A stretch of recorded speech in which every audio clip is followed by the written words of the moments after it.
Hello. Okay, let me try this again.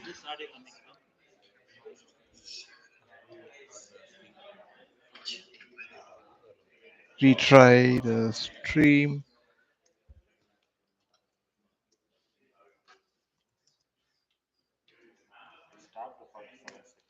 Okay, let's try this again. And so this time, okay, this seems to be working better. I am live, and right, so that's good. Have that. Okay,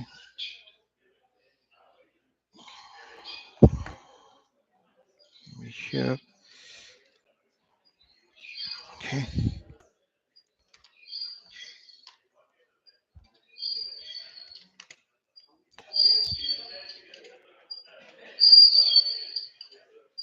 okay. Should come back up. Perfect. All right. Okay. So we'll call them out when we get to the slide. That slide. Okay. So I think everything works right. Screen's not coming. Should be here.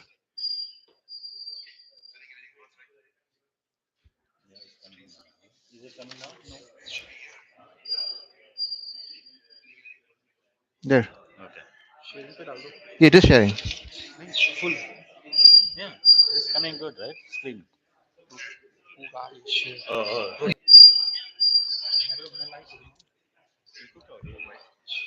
All right. Let's go.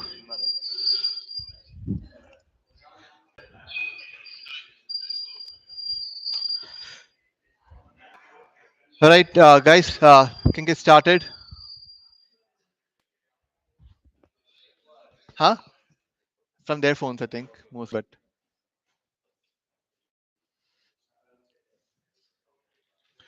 hello everyone. Welcome to the NECA 2025 season off. Think expecting a few more people here, but I know it's Ugadi, and I think. But if this had not been a meeting, but had been an actual cricket match today, I'm sure people would have celebrated Ugadi and shown up.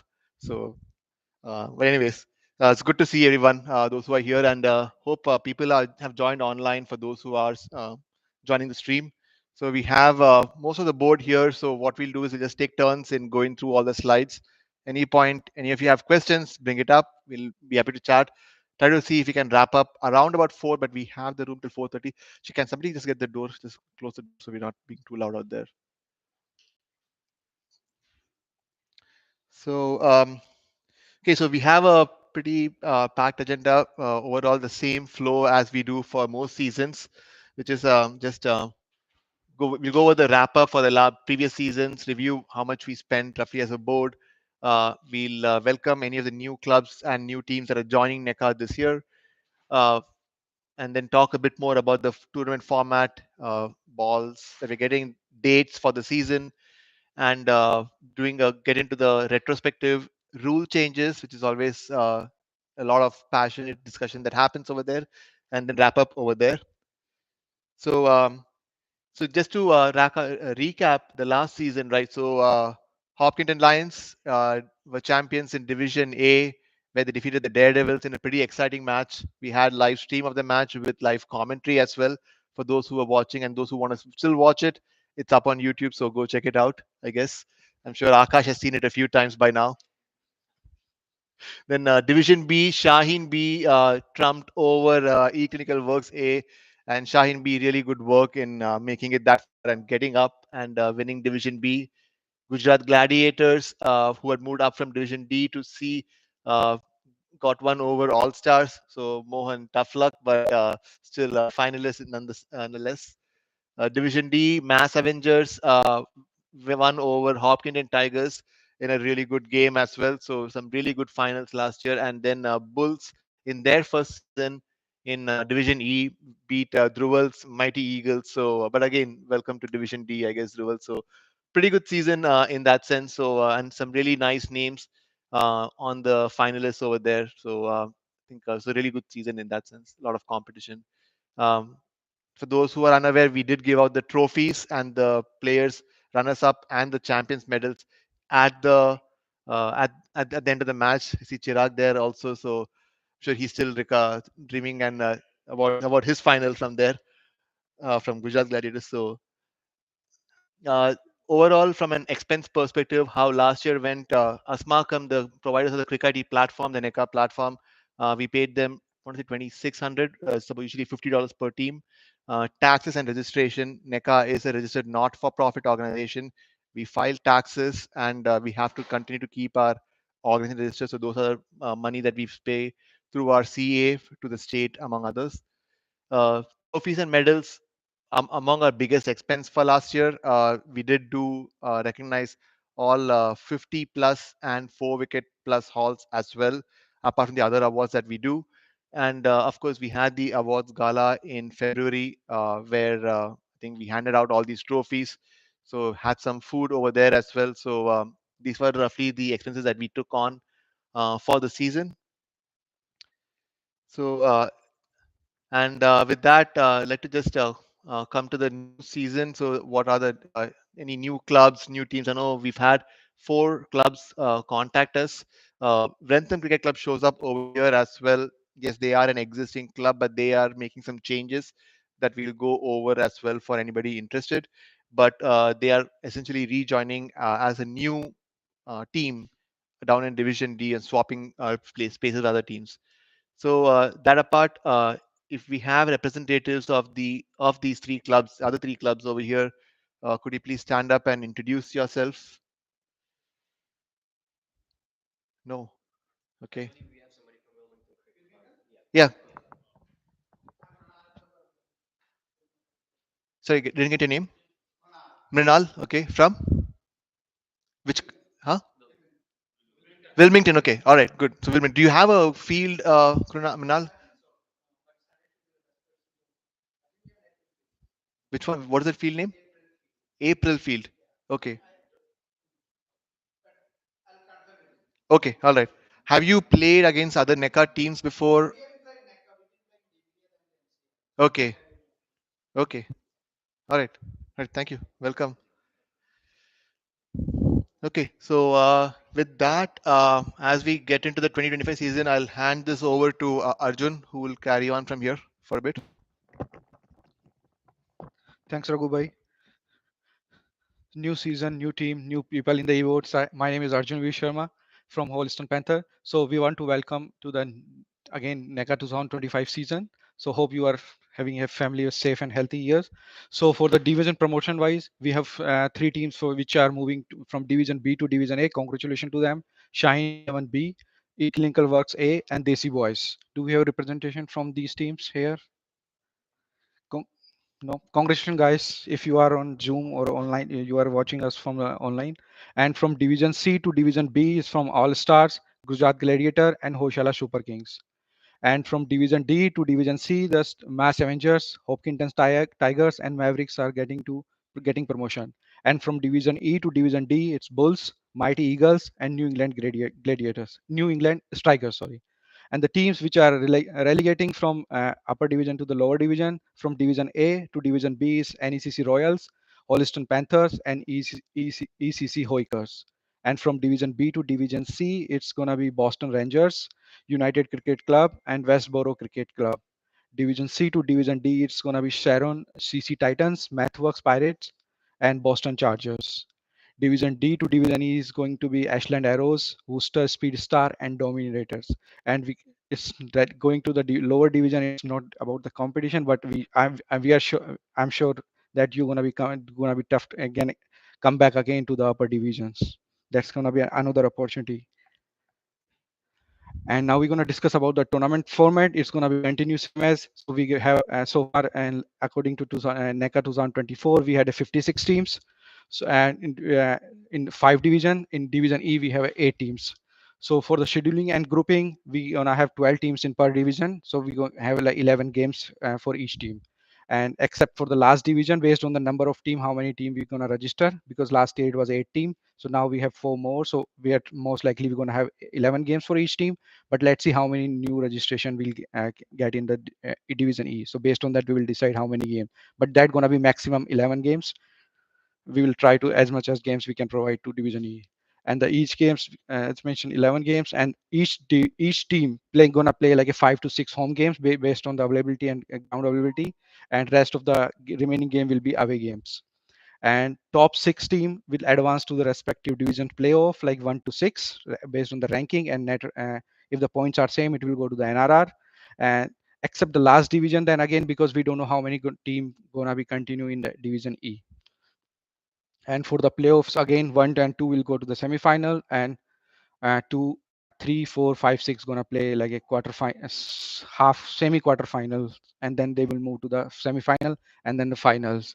And there is no bye weeks.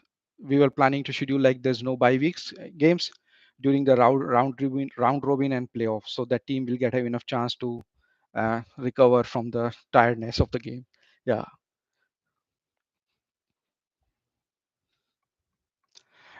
And for the balls, we will continue with the same Maruti HRS balls. For the NECA upcoming season, I know we have some issues about the ball, but hope we have already communicated this to our vendor. So hopefully we are getting a better ball this time, improve quality. The ball cost is will stay continue the same, like $2.5 per ball. And this year NECA logo and the year name will be printed on the balls. And NECA team will need to use you're gonna use only these balls to our league games. Team can use any leftover ball for we can team can use from any balls from leftover season if you have still have. And you need to use the same set of new ball for both the innings, like you cannot use one if you have left one from last season and next for new one. So no, you have to use both the ball from the same batch. Basically, if teams run out of the ball, you can please reach out to us with this as soon as possible. Like if you are running out of the team, please reach out to us. We'll provide the new balls quickly, like we all nearby, so you can pick up from us anytime. And we will publish about the ball pickup plans later on in the April or in the May accordingly, because we're gonna get a shipment soon. Next, about the dates and registration, I'm gonna hand over to Vinay. He will take over from here.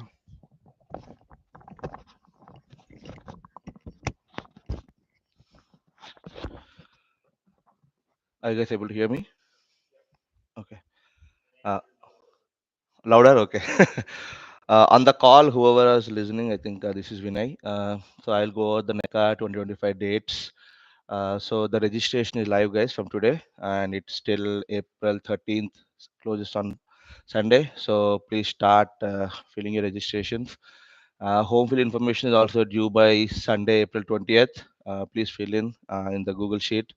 An initial team roster is due by April 20th, and this will allow us to start the lineups for all the divisions. Um, and I think as per the rule, which we already know, that you have till week one to update it multiple times, and then onwards for. So is it like after week two also? Till how many weeks you can update the?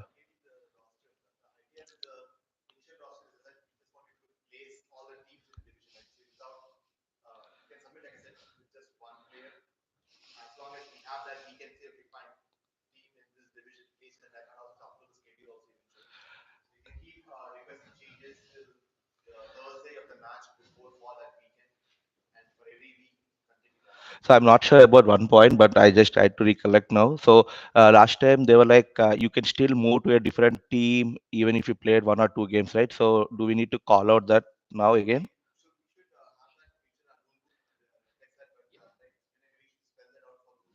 Yeah, because the new teams and all, we have like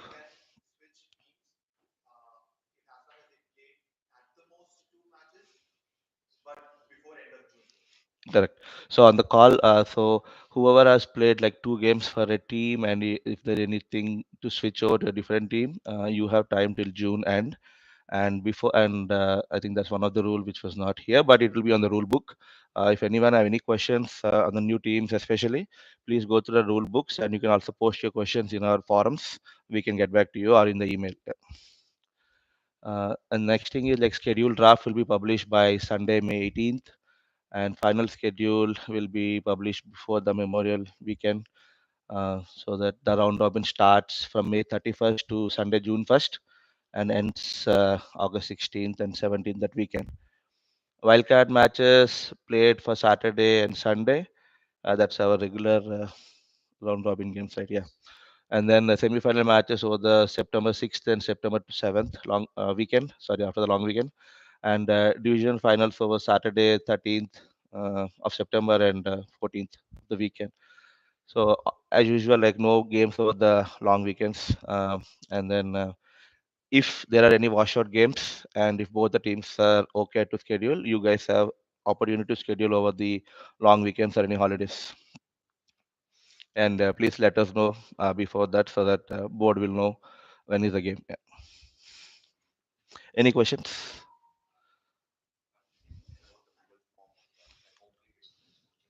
Yeah. So it's the same sheet. If you guys want to please update it while registering, please update it. If you already know which ground you guys are. And I think this will be by more.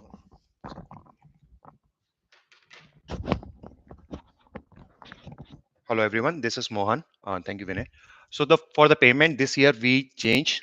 Last year we took payment from the PayPal. Now we are taking from the Jelly, and we'll share these details on the of our announcement Facebook account. So right now there is no fee change. Okay, and with the 350 we are giving 18 balls per team, so they can utilize a rest of the balls for their practice and all those things. The cost of the ball is also not changed, and this year we have a ball which have the NECA logo plus the year of 2025. Okay, so that ball have the logo. So if you the color thing and all the doubts last year we have it, that will be clear because of the year is also there. And you can use this NECA 2020 board at gmail.com for the JLA payment. And in this registration link, okay, so what we have do is like once you go through, you have to fill out some details, mandatory things like make sure that we have confirmation code from the JLA when you go there. And there is an optional comment section in the JLA. So mention your team's name. And this form will automatically comes to us. We don't need to track all the payment and we'll make sure, okay, all the payment is done. All the captain just follow this page. And if you are want to order a few more balls, just calculate and enter all the details here. This is easy from last year. PayPal has some other issues. We are not able to track it down. Okay, we have to go to each mail and just create a Excel. How much the count? So this will help us to in that. For the communication, definitely we have NECA Google community. Same. We have a Facebook also. This year we added our Instagram also. Okay. NECA is on the Instagram. You guys can make your own club team page. Okay, if you have a team, make a page on the Instagram. If you have a club, make a page on the Instagram and connect with the NECA board and share it with us. At the end of the match, end of the tournament, if you have any videos, anything like that, publish on your page. We'll link it. We'll see. Okay, this is appropriate for the community. We'll share it on the NECA page also. Uh, that's it. You want to join from? No, wait.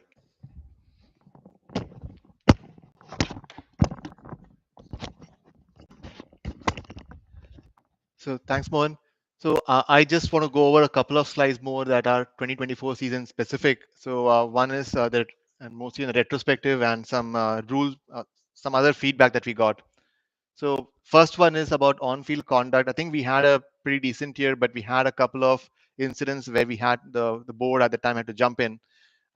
One where we had an unfortunate incident on the field with ball and all being thrown that was not ideal, which led to player suspensions. And I think that was more a heat of the moment thing, which I think is a very loose term, which I don't think is acceptable really at our level or at any level for that matter. So really, I encourage everyone to keep a calm head, not really lose your cool, and just if there are bad decisions coming up, you can always ask for umpire changes. And if things are still not really going well, reach out to the board offline. Do not try to settle issues on the field.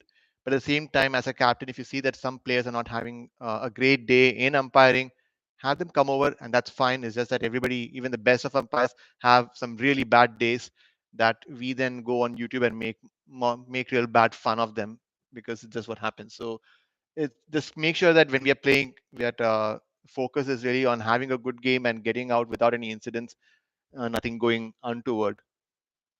Um, The second point, we spoke about this a lot last year, but I think it's worth repeating because was about making sure matches start on time.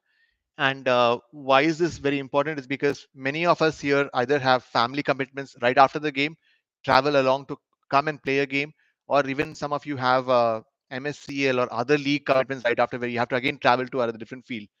The field you're playing a game at itself could be hosting an MSCL or some other league game right after this. And it's very important to leave the field in a good state and on time so that the next league game can start per schedule. So that's why it really comes down to making sure that we start most of the matches on time. And in the rule changes, I think Dhruval will talk more about that. That please make sure you keep pushing starting matches on time. And if there is any reason that is slowing the match down, please address that quickly and get the match back on schedule. Just a call out, super over is required in case of a tied match in the round robin and during the playoffs. So the only way you get away without having super over is if the match has run very long overboard and there's a next game coming up.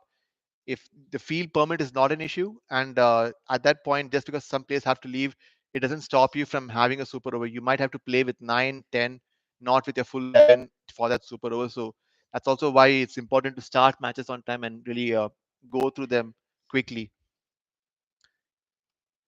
Um, so some feedback that we had from the 2024 season that we're still looking into in no specific order. So there's a couple of people, a few people actually said, hey, can we look at a DLS equivalent for matches, especially in the second inning when they're getting washed out? And can we make a call at 10 overs in the first inning, when the full 20, and see what happened? I think that's something that we want to start looking into, and having now set up the season is something that we are hoping to keep exploring. If anyone has any specific thoughts on how to set up a DLS or what way to do it, right? I know MSCL has one, for example. So the tennis ball and leather ball are a little different. So how do we do it, or any feedback at all? Please reach out. Please use the forms, or just reach out to any of us on the board and share your thoughts. And we'll be happy to engage you to start setting this up. Maybe we can look at validating it through the season before potentially rolling it out maybe next season. If things go very well, maybe we can add it this season, but let's see how that plays out over the year. This feedback to stream more matches. So one thing we've done this year is we've upgraded the NECA Boards Google account, which will allow us to do that. Last year as well, during the playoffs, I think there's a lot of push where people subscribe, which allowed us to stream that Division A final. But now I think we may be able to stream multiple matches from the NECA board account if one of us is there. And we'll be happy to help support that, and can absolutely come and commentate and really make the match for those who are watching also a really gripping experience on the other side. Balls, yes, I think like we spoke about earlier, there was feedback that the ball was a touch lighter last year, but we've worked with HRS to hopefully address that, and we'll know that once we receive the ball later in May, later in April to early May when they are being distributed as well. Anybody have any questions? Anything else to say on this? Anything else? Any feedback from the last year that you want to have brought up, discussed? Good. Yes.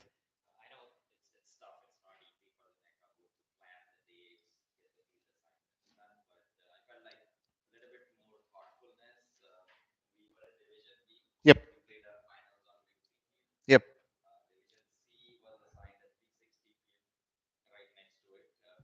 Athletic field, you say.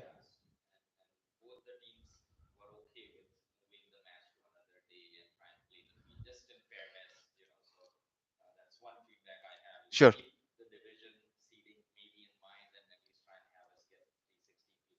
Yep. It's a very fair point. So I think we have something actually coming up on this. So overall, I think the constraint. So the question for those who are joining us on the stream is, can the field assignments for the finals be done in a way that it is more transparent? And so we actually have something that we want to bring up in the rule changes, but that talks about this. So maybe we'll keep the discussion for that. But this will come up. So anything else? Good.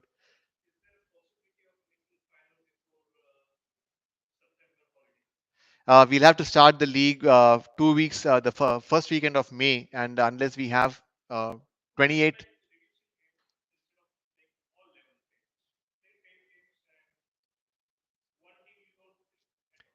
so that's a significant change.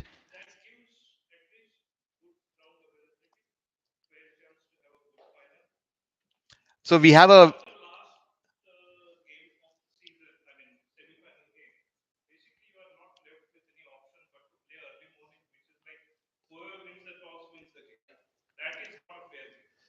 so okay. So the discussion is about can we reduce the season from 11 games per team, where you as one of the 12 get to play all 11, to reducing it. The subsequent discussion that comes up with that you may not have touched upon is, do we reduce each division from 12 to 10 also?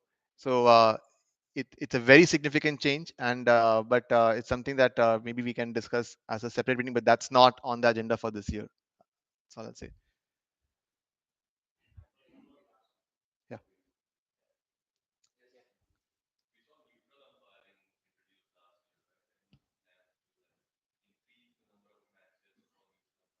Yeah, so the question is about neutral umpiring in the round robin and in the playoffs. So playoffs, that stays as the same, where you have to provide a neutral umpire for a match that doesn't involve a team from your. Obviously, you're not for your team, but not even for your club. So you go to the other division as well. But in the round robin, last year we made it mandatory for each team to umpire in two matches. That went well, although not everyone was happy to do it.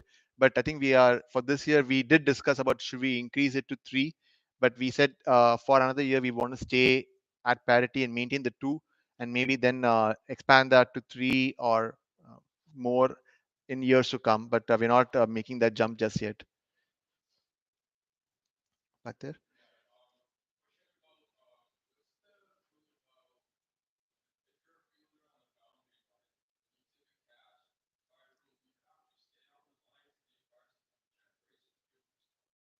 Yeah, it's a good question. I think that's always a gray area because the only there are maybe I think I've seen two fields, victory field and athletic field, where the boundary line is actually drawn into the ground, which makes it easier. But yes, the fielder should, once they take a catch, uh, stop, stay right there. And sometimes it might even be not a catch. It might just be that you stop the ball right on the boundary line. Definitely throw the ball in back then at that point, but then finish that motion and stay there.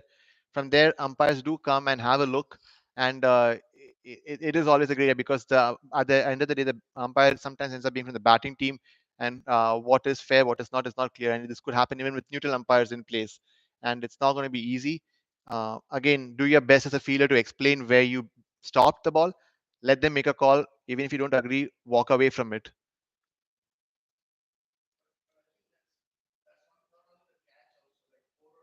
Yep.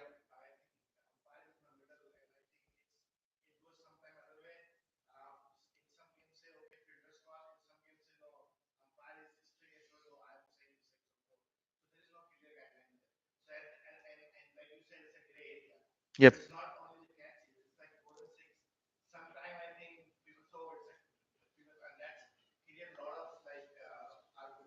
Yep.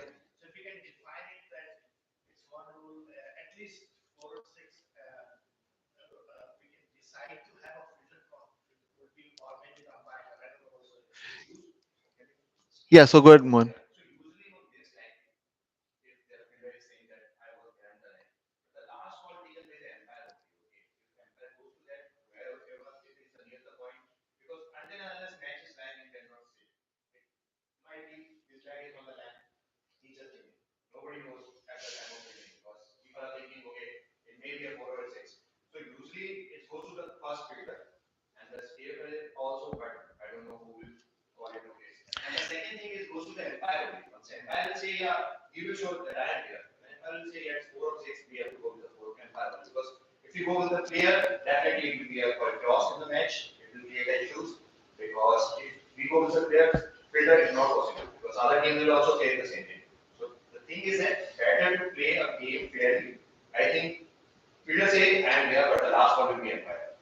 I think that's fair. I think Mohan put it very nicely, which is that the fielder says where he's stopped, but the umpire then looks at it and makes a call, because there are going to be instances, and I've seen it myself, where the fielder said he stopped it here, but I know that the fielder actually was two steps or one step on the other direction, and thus very clearly had crossed what I believe is the line. So fielder reflects that, but umpire makes a call, and once umpire makes a call, I think that's where it finishes.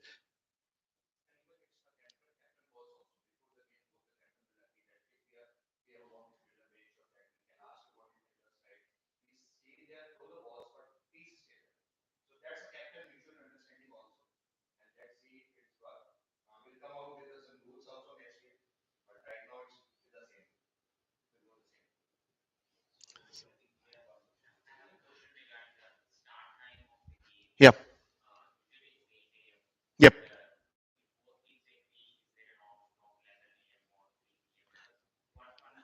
Absolutely. Yeah. So if two teams are so every team describes when they have a home match what the default start time is. But let's say that there's a in for any reason the two teams playing on that day agree that they want to start the match not at 8 but at 3 o'clock, for example, or some other time. The if the two teams agree and there's a field issue, field permit available, absolutely why not? Right? So, but the only thing is at that point, if when this change is happening, and let's say that there is a neutral umpire who said they are coming for it, and they've committed, but on Friday morning you say that hey, we are moving the game. At that point, the neutral umpire says I can't come anymore, and then we can't force the neutral umpire to come anymore at that point, and that's the only thing. But yeah, the two teams, as long as you agree to play later, play on a long weekend, there have been instances where teams have made up a washed out game on a weekday evening. Perfectly fine if the two teams want to do that. That's perfectly okay.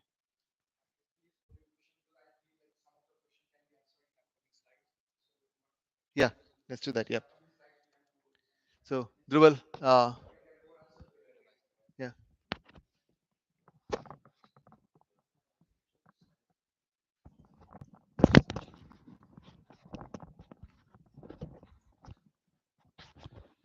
Yeah, I think these are the rule changes on the non-playing conditions.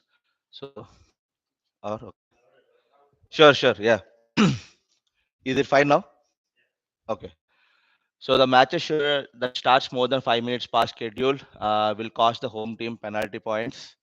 So that's something everyone has to other, and then please make sure like it starts within the time. And every two matches that start late on account of a team will result in that losing 1 point. If visiting team is late, please call the. I mean, please call in or put your message in the chat groups which you have for individual divisions. And toss should be recorded on the NECA app 15 minutes prior to the schedule call, so schedule start. So 7:45, if to be precise. And the board will investigate call on the captains for delay in innings completion, any match taking more than 15 minutes past schedule completion time, and points be charged to offending teams if appropriate. So these are some of the points which we just highlighted. There can be few more. So mid innings break must be limited to a maximum of 5 minutes, and mid match break between two innings must be limited of 10 minutes. And mid innings break at the discretion of bowling team. Bowling team can choose whether to take it or not. So there is a rule that whether you want to take the break or you can just continue without break. And bowling team can take it at any point between the end of 8 overs and end of 16. So we can't. I mean, like the batting team cannot take a break in between either if the bowling team doesn't allow it. Yeah. The bowling team can use this as a strategy break based on the match situation. That's one of the reason. And then if bowling team chooses to, this allows them to continue their rhythm and if weather could permit impact match later, can get match to a decision sooner. Any questions? Uh,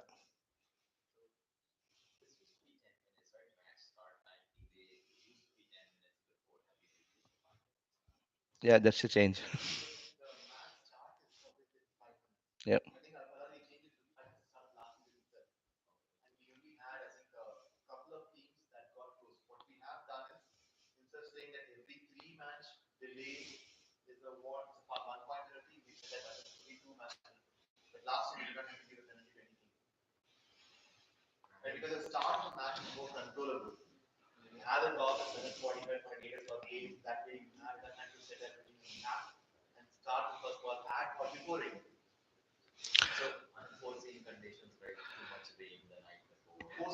Yeah, that's why immediately you guys have to. Yeah, you can post in the chat group, and then captains can decide whether you want to have a minimum of how many overs game. I think there are slides where we are set up like these are the minimum overs you have to play for a game. So based on that, captains take a call, and then everything should be communicated to the board. Yeah. Any other questions? Yeah. Oh,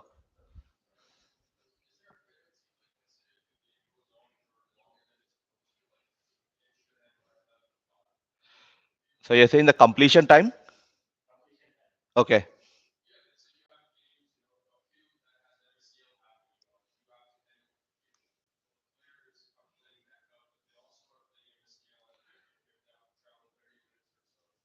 Yeah, definitely. I think even the completion also is part of the previous slide, where you need to, yeah, any match taking more than 50 minutes past the scheduled completion time, because if 8 o'clock, right, we know when the game ends based on the breaks and the time of each innings. So if it is beyond that 50 minutes, I think definitely board has to intervene and talk to the captains. So again, adding to the previous slide, home teams have till end of Thursday of the before the match to make sure any of the changes to the if they have any changes in terms of, I think the question the other gentleman asked about 12 o'clock or a 3 o'clock game.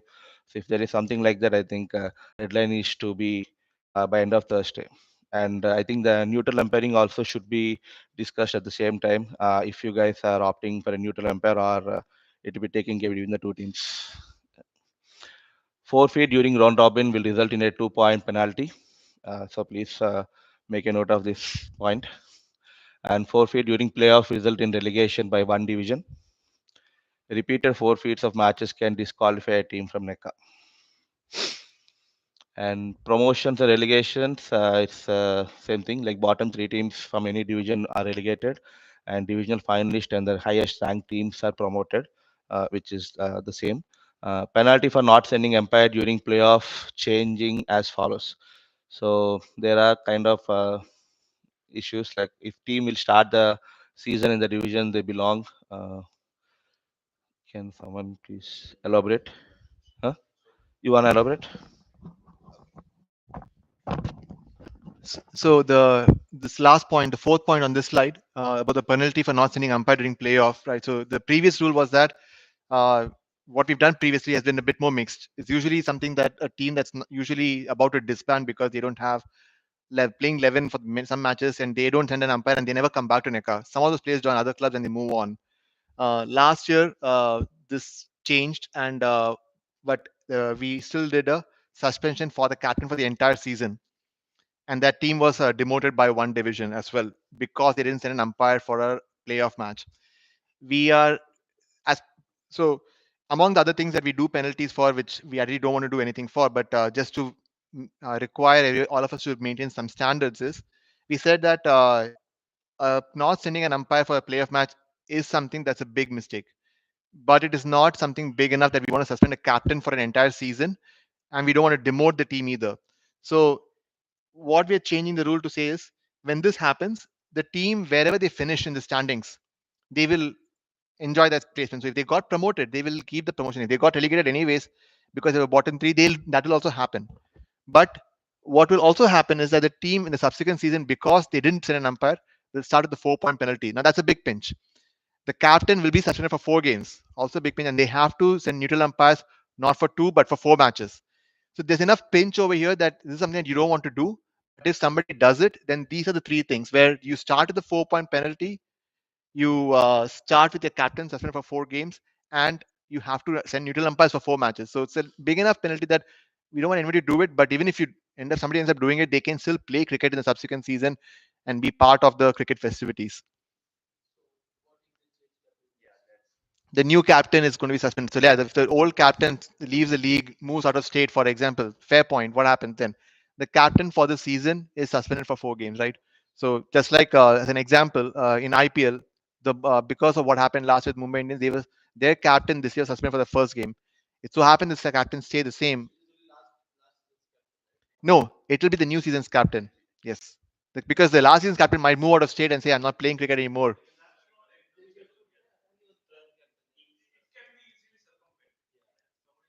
If that okay, so we'll make it clear. If that player is still playing with that team, he is suspended for 4 games. If that the captain who was there last year, the point. Yep.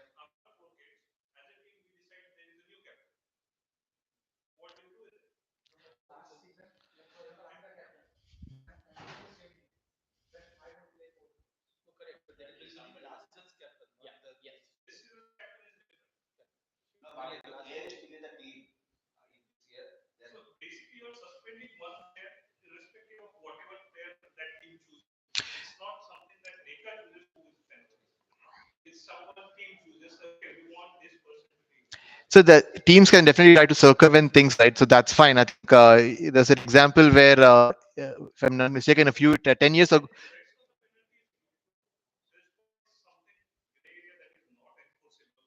it is. Why not? So we know the captain. Like there is a team that did this last year, and so we are going to do it. So if teams start to say that, well, this is not my captain, he's not my captain, I think it's relatively easy to identify who is the captain of a team. If teams are going to try and play games around it, that's a different thing that we have to try and address. There are a lot of twists and turns that we have to go through, and that's where you don't want the board to be getting involved at all in the season once the season starts. But this is something that you also don't want it to be that a neutral umpire doesn't show up for a playoff game, and that ends up being that the batting team umpires, and that umpire has to make a key call which takes the game completely out of hands and makes a biased view come into view. We don't want that.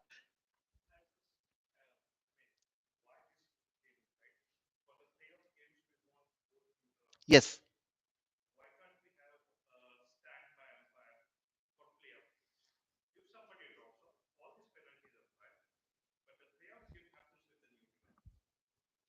So what we ask play teams to do is, when two teams are assigned neutral umpiring for a match, if for any reason there is a last minute change, keep the board in the loop.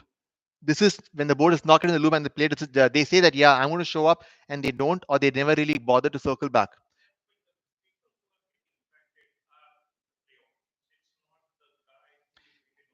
Correct. So if the teams reaches out and says, "Hey, I am not able to send an umpire for XYZ reason," and if they at least keep the board in the loop, we do try to find somebody last minute. We actually did have backups assigned for every playoff match last year. If these two teams are not able to make it, you are the backup that was assigned. In this case, we had a team that said, "Yes, this is the player coming. Here's his phone number," and that player doesn't show up.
So yeah, this I hear your point, which is why not just get paid umpires for the playoffs, or paid why not get paid umpires for the entire round robin itself? The challenges are going to be first, a NECA has its own set of rules, just like any tennis ball league will. B, getting paid umpires is also not going to be easy. C, NECA has always been a league that promotes cricket for the minimal cost without really holding back or taking anything as a profit. And that's why it's called the NECA Friendship League. So once we start increasing costs, at what point does it become too expensive for teams to continue to play? Right. So it's a question to be explored, but it also is a question that you need to understand that we are changing the league very dynamically. A team that says, "Hey, I am not in the playoff, I'm not interested," is that a team that's not going to come back the subsequent season? Now that's where we are looking at it, and so we also make it a point when we have buffer teams in the playoff, and not all teams that miss the playoff actually come for umpiring. We make sure that any team in the top two also is required to umpire and has a vested interest in doing that. Thus, teams that are going to be returning season over season but just miss the playoff, or miss the playoff by far, by ending up 11th and 12th, are also required to umpire. But if they don't, then that's when these consequences have to be enforced. Like you said, these are guardrails. These are guardrails to make sure that everything goes smoothly. And for the most part, if we just play cricket the way we know it to, these are not issues to worry about.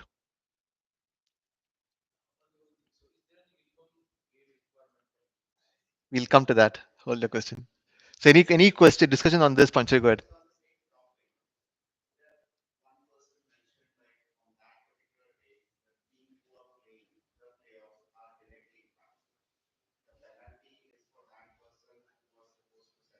Yep.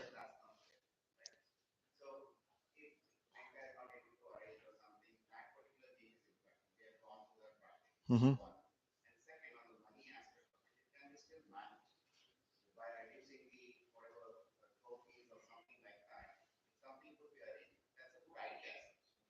See, again, it's something that we can explore, but it's not something we're going to do this year. But again, these are certain things that are going to come up as discussion.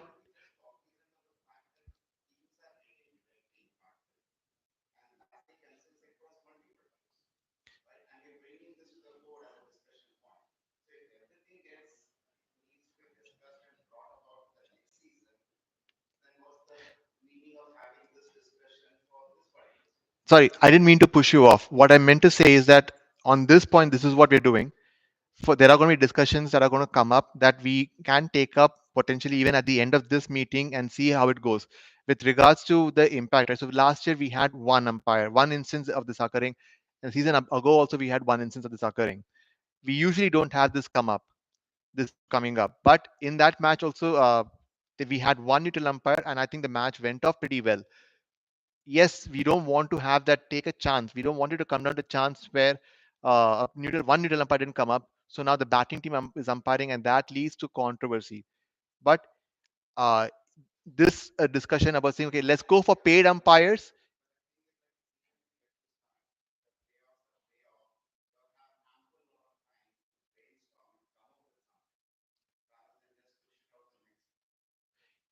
I think it's something that we'll discuss, but I think it's not going to be easy.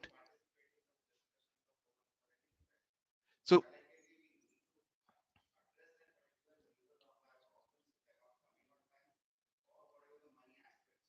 again, the question, and the question also is when we do have paid umpires, what happens when they don't show up, for example? So there, right? I'm not. Let's continue the discussion maybe after we get through these. If those who want to stay back, we are happy to stay back and have that discussion a little bit more. But I just want to kind of keep moving forward to the other things.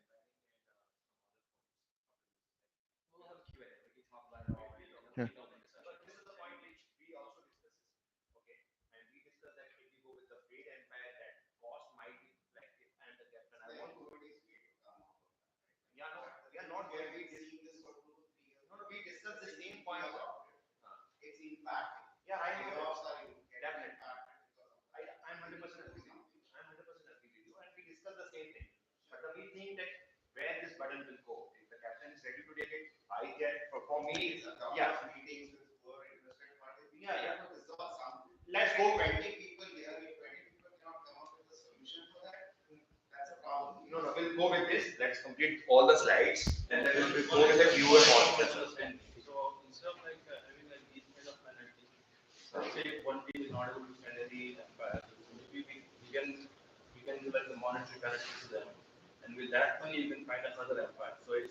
Again, I think the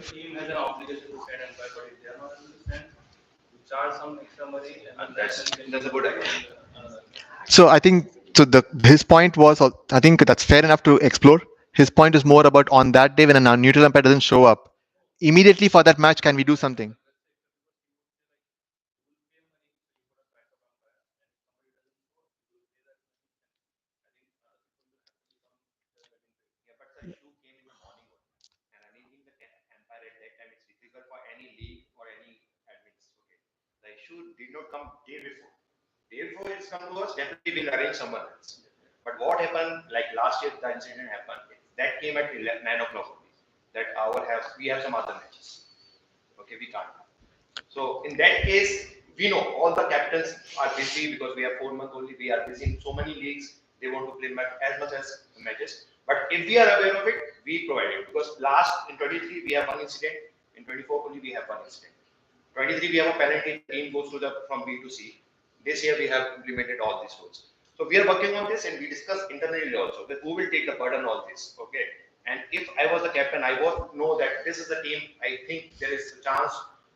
So suppose I am the captain, I want 20 and you are the captain for that team, you don't want 20 then who will pay?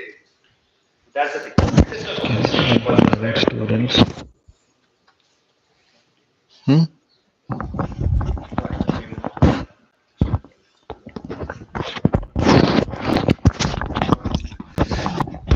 So I think we can talk about this a little bit more maybe at the end of the meeting. So moving on, Vinay, do you want to continue? Okay, Dhruval. All right, everybody. For those who haven't met, my name is Dhruval Tucker. I'm going to go over some playing conditions with you all. There's changes we're bringing to for this year. One of the big things, requests that we've gotten from everybody is why can't we do 6 overs of power play? That's something that we explored this year and we're willing to put into place. What we've discussed and decided is we're going to split that 6 overs up into two 3 over power plays. The way it's going to happen is the first three you can take it is going to be up to the batting team to decide when they take it. The first three are going to be taken anytime between 1 to 6 overs, and the second one can be taken anytime between 9 to 14. There's multiple reasons for this, and I'm willing to kind of hear your thoughts on this as well. Um, the biggest reason is actually right. We talk about 8 a.m. games. Toss is what will kind of essentially really decide who ends up taking the win at the end of the day. But this essentially really helps us kind of to have that acceleration period in the middle of the innings as well, which we usually don't have with a lot of fielders outside. Now this allows us to keep only two fielders outside between 9 to 14, any 3 overs the batting team's choosing, and that way we're able to kind of really split apart the pressure that the bowling team has and the batting team has as well. For reduced over games, the board will essentially help you through to kind of really figure out whether we can do 2 and 2 or how those overs will work out. That's something we're still exploring, but I know this is really important to many of you who provided feedback to us last year that you want 6 overs of power play. And this is how I think we can best achieve it starting this year forward. Starting this year, we are increasing the number of games a player needs to play to qualify for the playoffs. This is due to a lot of feedback we received last year too, with a lot of new faces being seen in the playoffs, which a lot of people on different teams didn't appreciate. So the feedback, I think, this is a pretty fair rule change that we can expect 3 games from a player. Now it's not a huge change; it used to be 2, now it's 3. Each player can play 3 games each out of 11 games. That's a lot of games you can still miss. And after that, you can really show up for your playoffs game as well still. The next change we're bringing about is each team, as I think this is not a change, I think it's kind of going over what the rules has been, that each team is required to send 2 round robin umpires that we've already spoken about. Teams that don't make it get a point off. That was already a thing in 2024. We'll continue that this year as well. Can teams umpire in matches involving their own teams? They're in the other group. Yes. Can you umpire? Can you umpire for a second team of your own club? Shaheen team has three teams. You're welcome to do so for your own clubs as well. That's totally okay. Um, Prior to starting the match, I think everybody's aware of this rule as well. The captains can choose about 4 people from the opponent team who can serve as umpires for that game. You can continuously kind of navigate through the challenges you face on the field and ask the opponent captain that, hey, can we get the umpire to be changed? And you can do that between the 4 people that you've chosen before prior to the start of the game. And if there's a neutral umpire, we'll make that 3 that you'll end up choosing. If a match needs to start late, I know somebody brought up rain recently. So if a match does need to start up late, we used to have that we need you to play at least 15-over games aside. Whereas we've kind of brought that down to 10 overs aside. That really allows us to kind of still have the game and not be able to miss on that weekend as well and continue playing. I mean, everybody comes out of their house wanting a distraction to have fun. I think this will really allow us to kind of bring that game down to just continue playing the game 10 overs aside, and you'll still get a result that will help us kind of get that playoff standing that we really require. Um, One of the big things we said is the cutoff time for this will be appropriate based on the MSCL start time as well.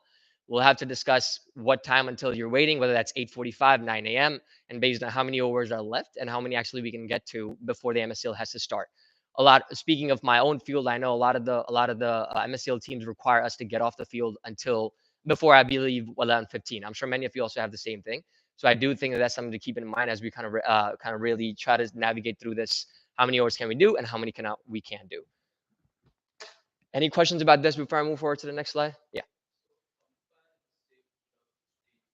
Yeah.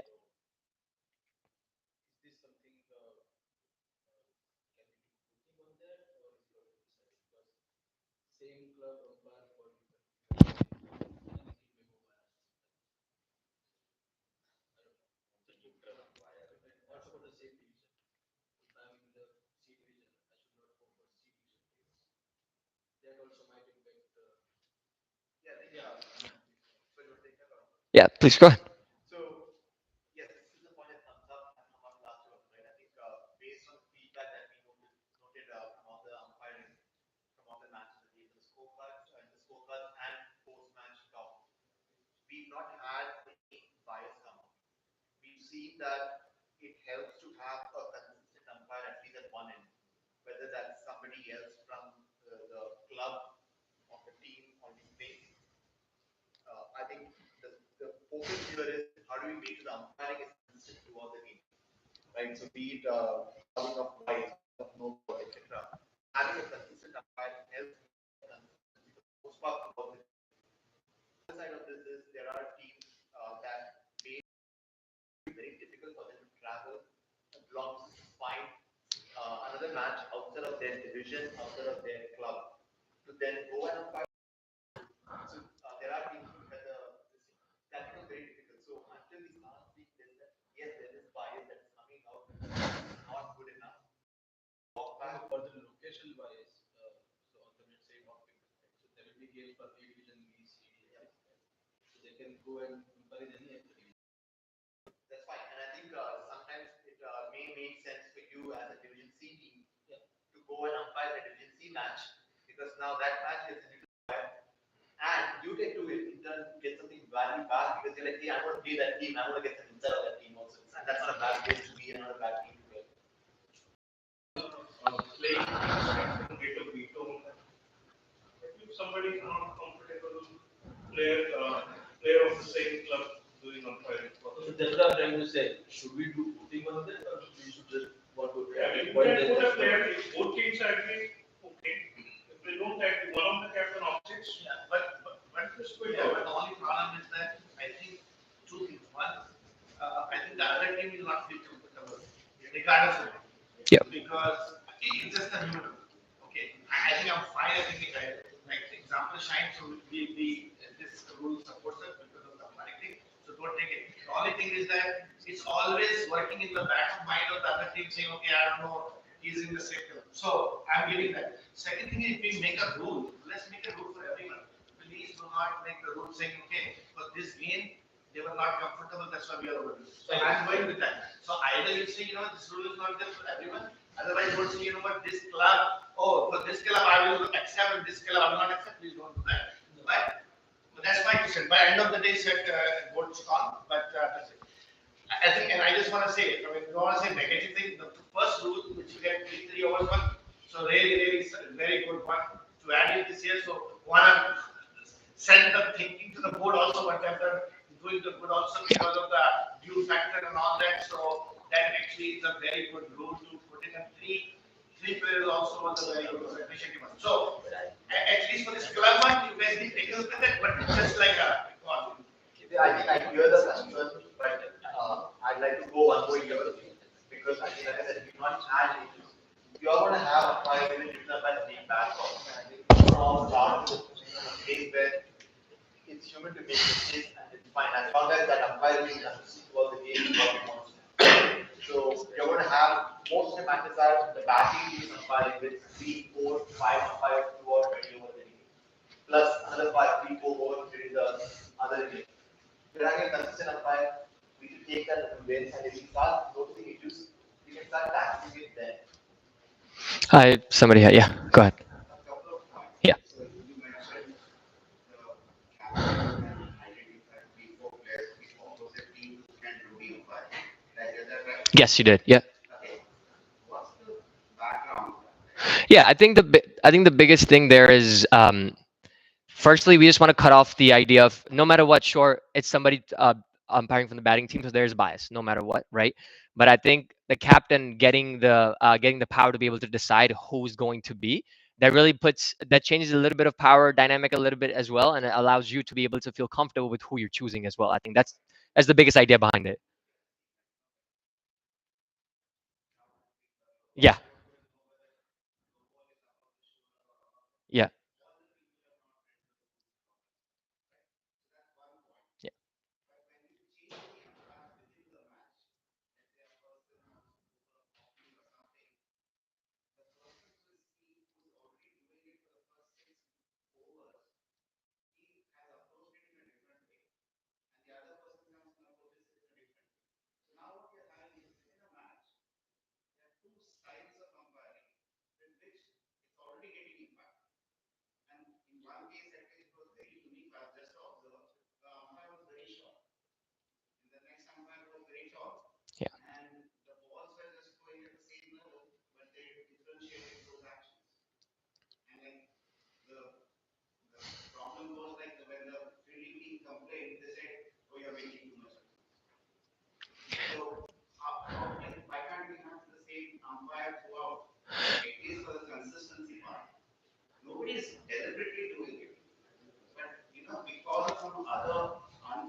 I want to play. I don't want any calls. I know.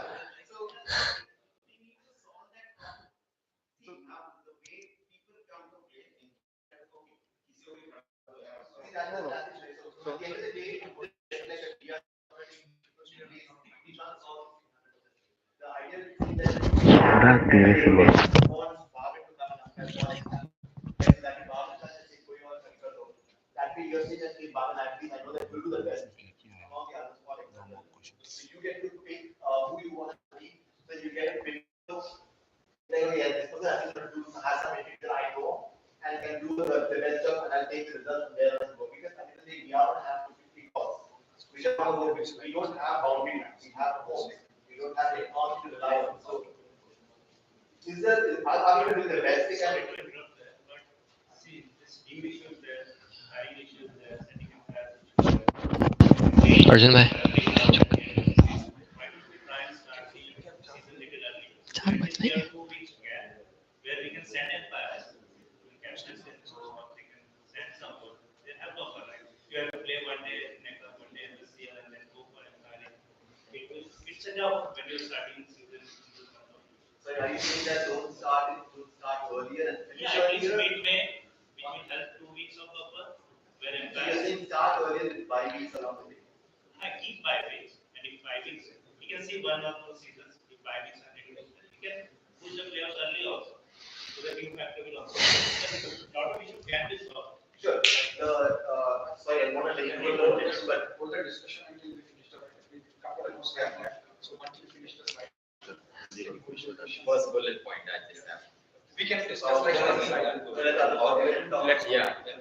Let's complete the slide first, and we have very good points here right now. Okay, and we have some. We discuss internally also. We'll go through it. Bro, just finish this. All right. One of the big things I think was brought up earlier as well, which was, can we know where you'll be playing your finals? We as a board do think that it is a good thing to have for the season starting this year. I think this will really allow the captains of the teams who are playing the playoffs to really kind of start planning their own teams, start planning where they'll be, and start kind of really seeing, this is the field I'll be at. What are the advantages, and how do I want to play here? I think that will play a huge factor as well, and how you essentially approach your team planning and team structure as well going into playoffs. So just kind of going over this, we are also looking into the divisional final matches being able to start at, I know 9 a.m. is something we do currently, but we're looking into being able to kind of start that at 12:30 and 1 as well, based on what the MSCL field allows us to do, and also as long as the teams are available who are supposed to be playing in there. This was more of a question as well that we wanted to bring to you guys too, based on your comfort level. And we can definitely, that's something that we can vote on at for sure, along other things as well. So I want to stop here to just make sure, how do we feel about that as well?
Yeah, no, I was just saying it is choose MSL or NECA, but I guess the goal of it is just so that, as he said, take out the weather factor, play to your skill, and win. That's essentially what it is. If you start at 12:30.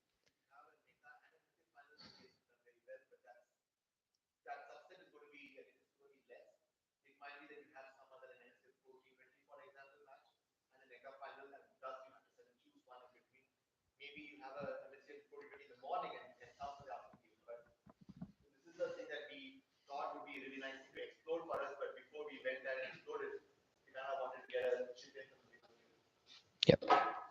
Any strong thoughts about how you feel about 12:30 games for finals? Okay. Okay.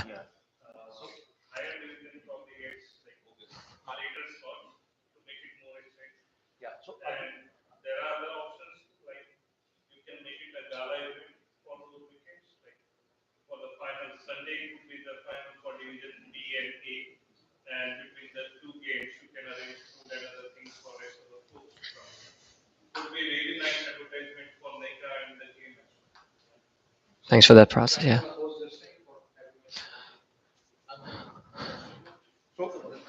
All right. All right.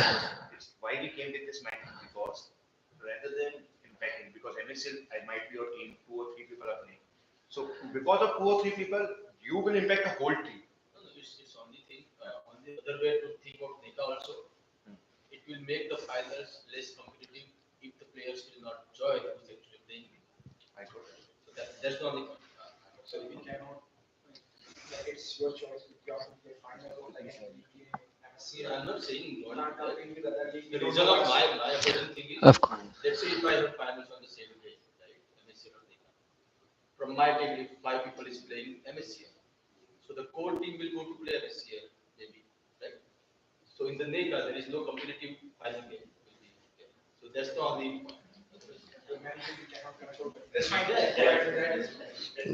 That's a fair thought. Absolutely. Absolutely.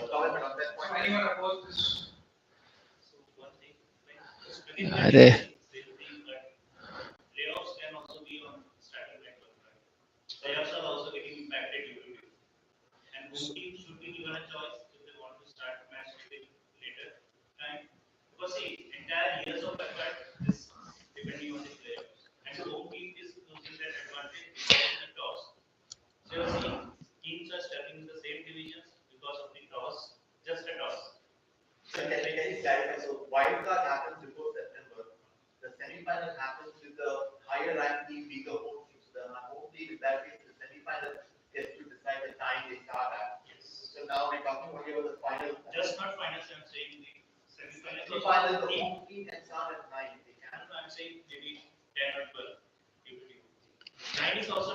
I think see at the end of the day, workers are going to look at is the field available and are the teams okay to do so. That's what it comes down to.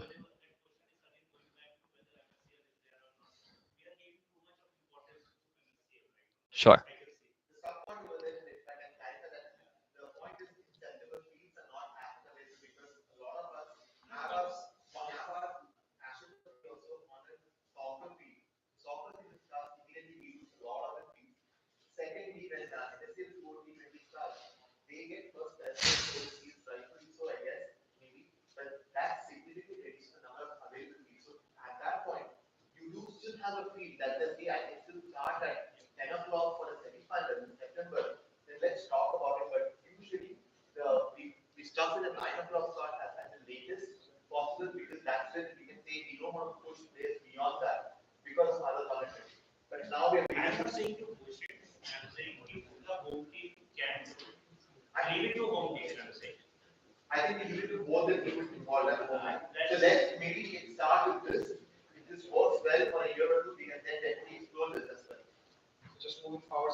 Yes. Yep.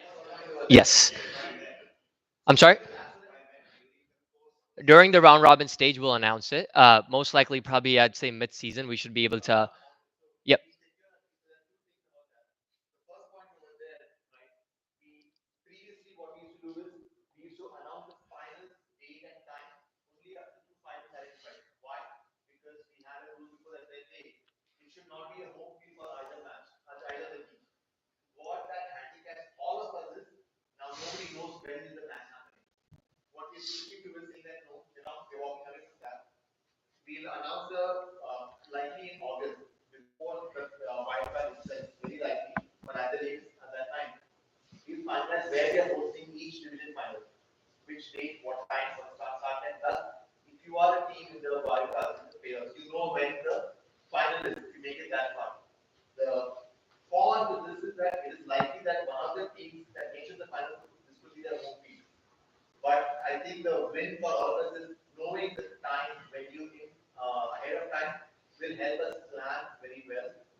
Yeah.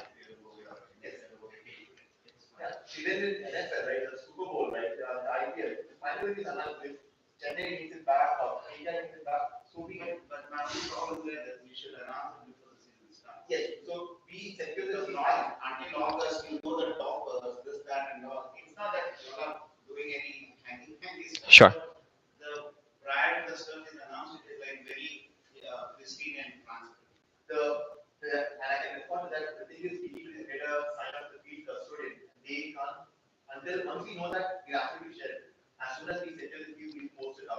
Yeah. Yeah.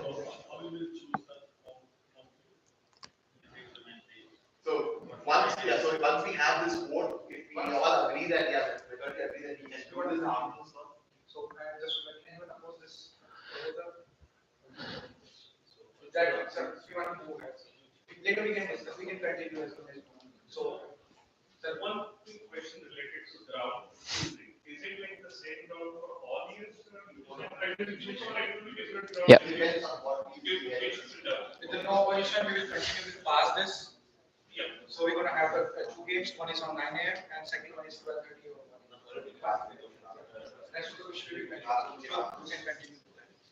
All right. Thanks, everybody. All right. We'll talk awards. We are increasing the category starting this year. We want a lot of folks to be inclusive in this campaign of the tournament. We want everybody to be recognized properly as well. So starting this year, we'll be adding. We're taking away the MVP. What we really realize is kind of really stripping down into one person getting for runs, catches, and wickets. So what we wanted to do starting this year actually is we're going to do most runs, most wickets, and most dismissals.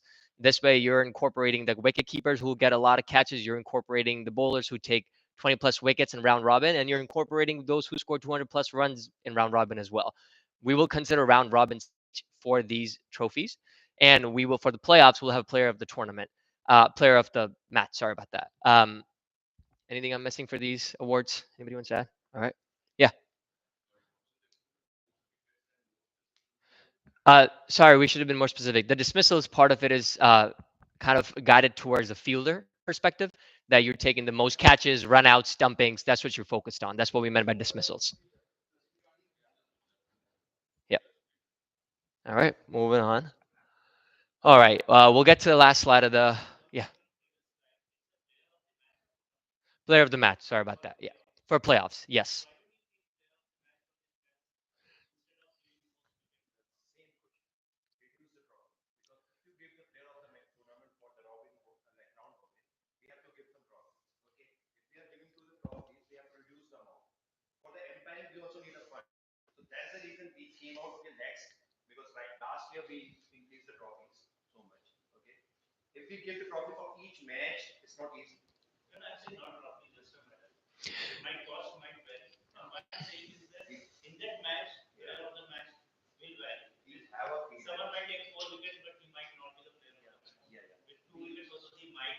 Sure.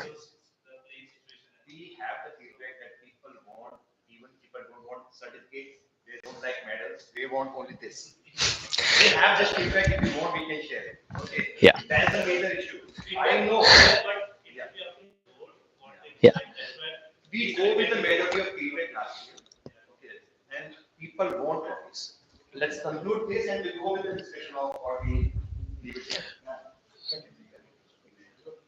Okay. We're all good? All right. Just going through this last, we will have a discussion after this and answer all the questions that haven't been answered. Thank you for your patience. Uh, I'm sorry. Refresh this.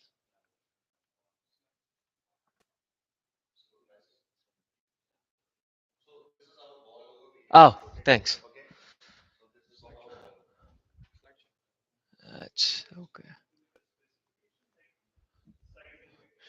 Yeah. So essentially, I know last year we had issues that 2023 was a heavier ball, 2024 was a lighter ball, and we got feedback from both years and feedback on also how much fur there's on the ball as well. So after incorporating all that feedback, this is essentially the ball that looks like this year. We did reduce the fur a little bit.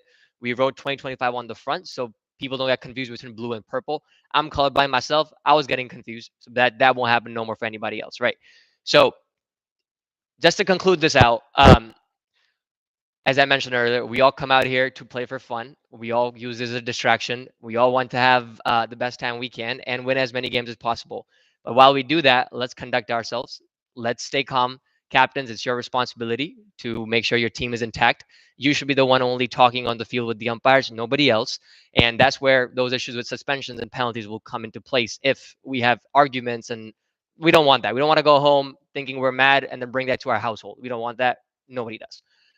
Next thing to really make sure is, as I mentioned, one mistake by one player is where it all ends. MSCL fields are what we use as well. We share those fields. We don't want one of our players' mistakes to be gone to our neighbor who will take away the fields from the town. MSCL loses it, we loses it. Nobody wins the situation, all right? And I know elections recently just happened. This is the first year of the board. I hope we're all doing our best to really come up to your expectations, and we are trying to learn from your feedback, and we are trying to make changes that you want. It won't all come at once, right? We have funding limitations, we have timing limitations. This is a voluntary position that we do take care of, right? So stay with us, keep giving us feedback, and really keep on telling us essentially how we can do better financial perspective and from a league perspective. But elections will be there in 2027 for those who are interested for joining. And with that, I just want to say thank you all for joining today. Thank you everybody for listening, and thank you for providing your questions. But we'll take it from here for other questions that come up. Yeah. Yes, we will be sending this out. It does have the links for payment, home ground information, and registration. Registration is live now for those who came late. If you haven't heard that, you can definitely submit your rosters, submit your teams, and everything for the next couple of weeks and so forth. Yeah.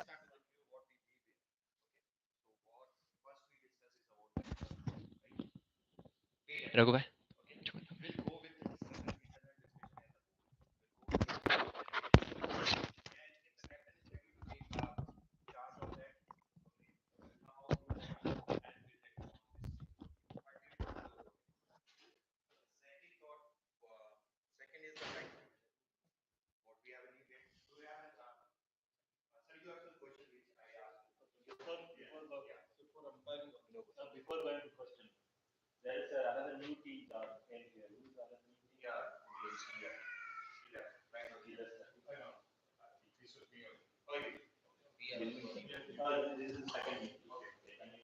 Do you mind introducing yourself to the camera tonight? So, Dhruval and Rahul. I'm Rahul. Yes. Rahul. And so we will be participating on Division E as Shrewsbury style. Which will be your home ground? So home ground, as of now, it's tentative. Most likely will be Ashland, the NBCC ground. Okay. So I'm part of NBCC. That's how. Actually, Very nice. we've got one more team actually. If you don't mind introducing yourself as well.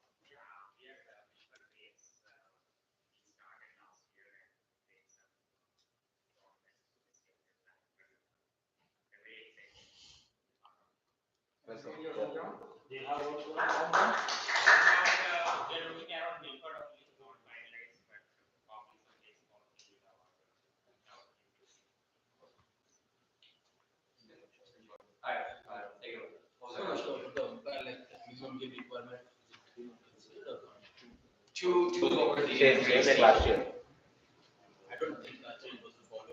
stages. It was. We checked. We made sure it. Yeah. So we did enforce. Guys, let's still stay here if you don't mind. For those who are here, let's just continue this listening to our discussion too. And if you have to leave, we understand. But if you are here, please listen to whoever's talking so we can wrap this up as quickly as possible.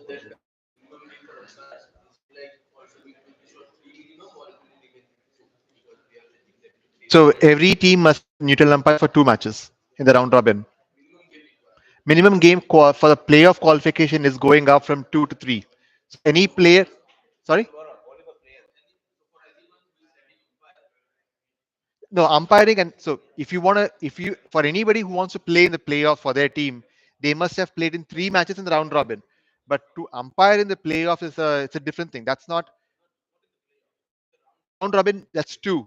You have every team has to send two umpire in two matches in the round robin. Yes.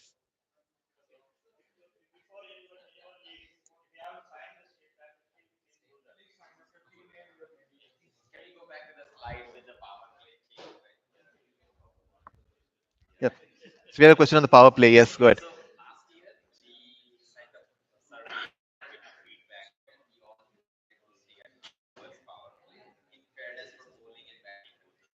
Yes.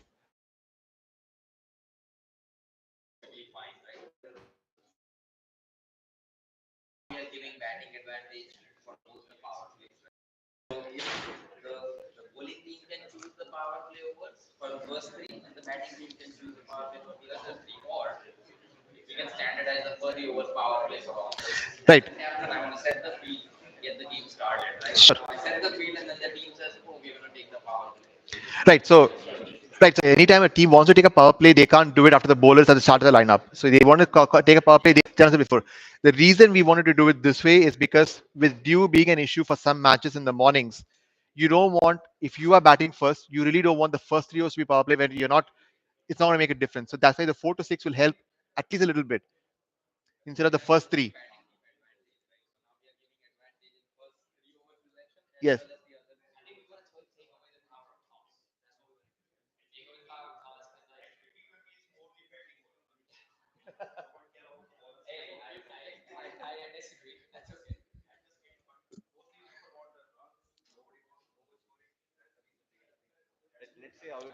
And I think for the time aspect, we'll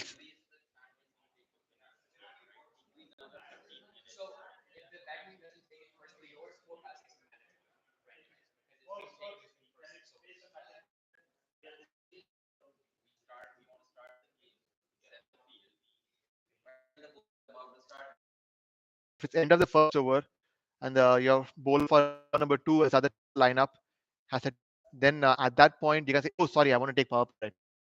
You have to call out before the bowler gets for the power play. Can't do that. Can't do that.